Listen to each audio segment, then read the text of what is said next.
যাদের যৌন সমস্যা, এই ভিডিওটা তাদের জন্য।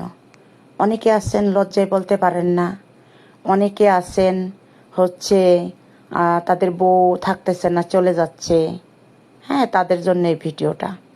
আমি একদম সাক্ষ্য প্রমাণ। আমার এক চাচাতো বোন বিয়ে হয়েছে, সে কিন্তু অনেক টাকা পয়সা খরচ করে তাকে বিয়ে দেওয়া হয়েছে।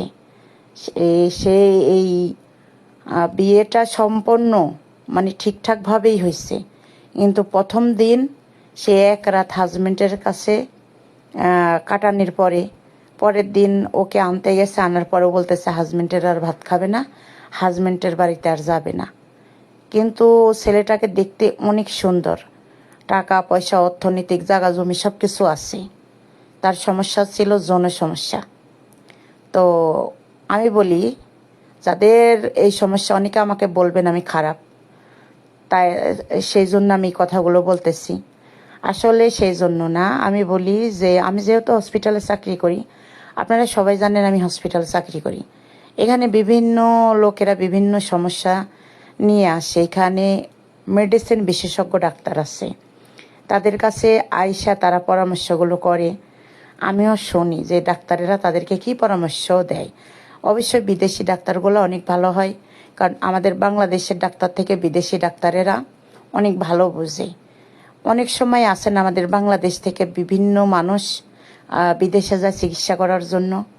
তাইলে অবশ্যই আমার এই কথাগুলো আপনারা শুনবেন। আর আমার এই কথাগুলো শুনতে তো আপনাদের টাকা লাগবে না, আপনারা ফ্রি শুনবেন। হ্যাঁ, আর ডাক্তারের কাছে যখন পরামর্শ নেবেন, ডাক্তারকে ভিজিট দিয়ে পরামর্শ নিতে হবে। আর আমার কাছে কোনো ভিজিট দিতে হবে না, শুধু আমার কথাগুলো শুনবেন। আপনাদের কাছে যদি তিতাও লাগে, সুন্দর একটা গঠনমূলক কমেন্ট করবেন। আর পরবর্তীতে নেক্সট টাইমে এই ধরনের ভিডিওগুলো পেতে যারা আছে না, যে অনেকে অনেক কিছু অজানা, যদি কোনো কিছু জানতে চান পরবর্তীতে ভিডিওতে আপনি কমেন্ট করে যাবেন, আপু আমার এই সমস্যা, আমি আপনার কাছে পরামর্শ নিতে চাই। আমি অবশ্যই আপনাদেরকে পরামর্শ দিব, কারণ যেহেতু আপনারা জানেন আমি হসপিটালে চাকরি করি। তো যাই হোক, আপনাদের কাছকে বলি, আর বেশি কথা বাড়াবো না, যেহেতু ভিডিওটা লং হয়ে যাচ্ছে। আপনাদেরকে বলি, আপনারা প্রতিদিন সকালবেলা 1 গ্লাস ইসবগুলের ভুসির শরবত খাবেন, এটা আপনাদের শরীরে ক্যালসিয়াম যোগাবে।